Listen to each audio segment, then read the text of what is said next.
Hello, everyone.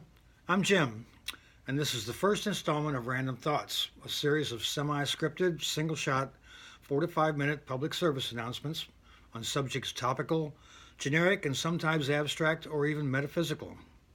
These won't be Dennis Prager fireside chats. My dog died quite some time ago, and I won't be wearing a suit in my study. In fact, it's unlikely I'll even be wearing pants and may even be a bit intoxicated from time to time. Also, this doesn't cost me a dime, so I won't be begging you to subscribe just so I can get my 50 cents from YouTube. So, let's get started with something topical, like the impeachment fiasco. The title of this PSA being, What is TAT? Where do I get it? And how do I trade it in for the other thing? Asking for a friend. Quid pro quo is officially the buzzword of the week, and like all weekly catchphrases, means whatever you want it to mean. The best Latin to English translation is something for something, or a favor for a favor. Simple tit for tat.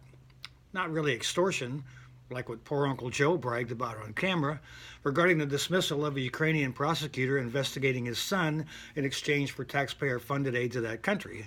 No, this is much worse. Quid pro quo in this case is the high treason of asking about that crime when the perpetrator just happens to be a political rival. Speaker Pelosi said they only need the quid part. I guess meaning not something for something, they just need something. Yeah, anything really at this point. Seems rather desperate to me, almost as if they have squandered the last 3 years trying to undo the last election instead of grooming a candidate who could win the next election. Many DC elites would love to see a one-party system, and on the right, this is feasible because of such folly. Personally, this terrifies me and is not compatible with the doctrinistic democratic republic outlined by our founders. We need the two-party system.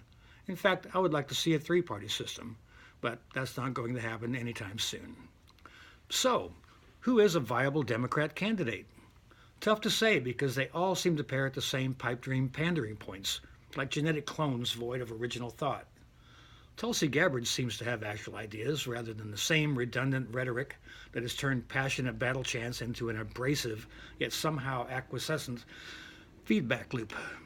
Sadly, though, Hillary has labeled her a Russian agent, which makes me think Mrs. Clinton is still just mad because the Russians dumped her for Trump. When they helped her, it was great, but when they stopped, well, then it's collusion.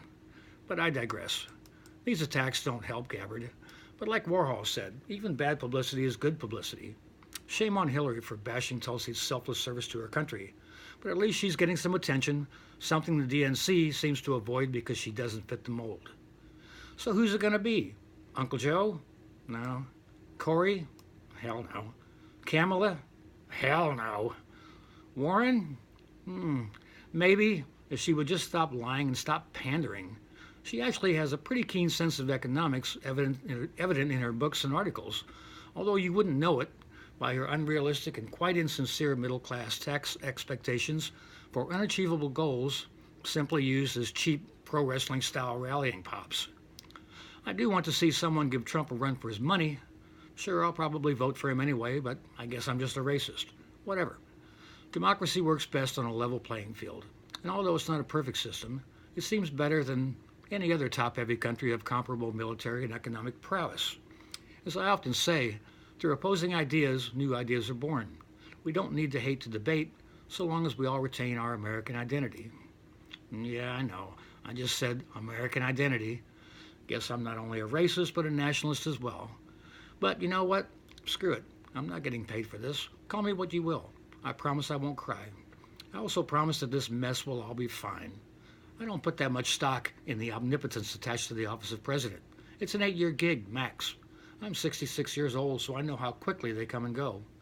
We should concern ourselves more with the 535 lobby whores who actually make the laws, and who somehow stay employed decade after decade after decade. Most of them should have been fired a long time ago. That's it. Next up, we explore the possibility of adding 3 lifelines to future presidential debates. They need all the help they can get. Thank you, and enjoy your day.